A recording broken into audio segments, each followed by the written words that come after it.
È una grande vittoria, adesso speriamo che la legge di bilancio nella quale è contenuto il fondo vada via con la massima velocità e il 2018 speriamo di riuscire a concretizzare questo nostro impegno. Ci sono concrete possibilità di vedersi ristorato il danno subito.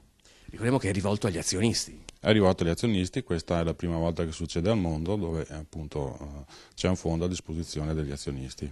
È soddisfatto Loris Mazzon, tra i padri del Fondo di solidarietà per le vittime del crack delle banche venete. Il percorso verso l'approvazione procede in Parlamento con un ampio consenso. Per le associazioni a tutela dei risparmiatori è una prima grande vittoria. Il prossimo passo riguarda ora la cifra che avrà in dotazione il fondo. Al momento si tratta di 100 milioni di euro. Certamente bisogna pensare ad uno sviluppo per il futuro.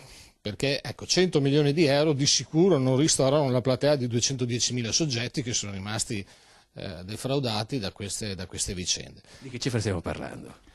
La Regione Veneto nella commissione d'inchiesta aveva stimato una cifra nel complessiva di 19,7 miliardi di euro.